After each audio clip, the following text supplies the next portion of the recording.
birori vyo gusozera ibikorwa vy'urugendo rw'urumuri rw'amahoro ku ncuro ya 18 vyabereye ku kibuga c'umupira w'amaguru c'igatwaro kiri muri komine Kayanza mu ntara nshasha ya Butanyerera. Buramatari w'intara ya Kayanza Colonel Micisha Hayo nk'ijambo ry'ikaze yavuze ko intara ya Kayanza itekanye abene gihugu bari ku kivi mu bikorwa vy'iterambere. Epipode Baranyikwa arongoye umugwi w'intwararumuri mu cegeranyo yashikirije yavuze ko ibitari bike vyaranguwe, muri ivyo hakaba harimwo kubaka amashure, kubaka ibibuga, amavuriro n'ibindi. Ngo nayo bimwe mu vyasabwe n'abene gihugu ngo harimwo abidoga ko bataronkejwe imizibukiro aho leta yimirije kubaka, naho yamaze kumenyesha ko izorangurira imigambi y'iterambere na cane cane mu micungararo y'ikirimba c'umukuru w'igihugu kwa Ntare. Umukuru w'igihugu c'u Burundi Evariste Ndayishimiye mwijambo yashikirije muri ivyo birori vyo gusozera urugendo rw'urumuri rw'amahoro yibukije abarundi ko urumuri rw'amahoro ari cibutso gikomeye ku gihugu c'u Burundi, kuko amahoro abarundi bafise bayarose bayahabiye.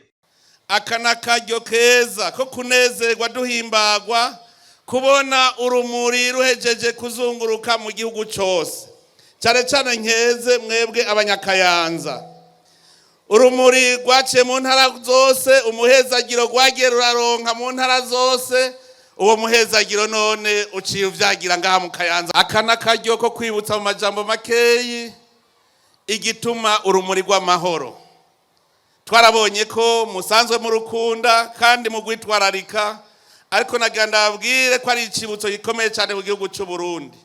Urumuri rw'amahoro nico kimenyetso cerekana ko twarose amahoro twarayahabiye. Ni kimenyetso kitwereka yuko ubu mu Burundi hari akanyamuneza, hari impore, hari amahoro. Uru rumuri twarugize itunga ry'igihugu. Uru rumuri ruzokwama ruhererekanywa uko imvyaro zizogera zirakurikirana mu gihugu cacu, kugira ngo n'abataravuka baze bamenye yuko Uburundi bwarose amahoro biciye kure, kugira ntagire uzosubira kwanjanjwa. Uru rumuri nirwo ruzoguma rutwibutsa yuko kizira kikaziririzwa ko twanjanjwa ku mahoro twarose duhabiye. None rero mwese mubimenye, uru rumuri rwama rufise ubutumwa bwazungurutse igihugu cose, akaba ari ubutumwa bwo gutunganya gushasha abaserukira bene gihugu aho buca twigira mu matora. Tukaba ubutumwa bwari uko abene gihugu bomenya ko bazotora indongozi zidushikana muri yambona kazoza y'Uburundi buteye imbere.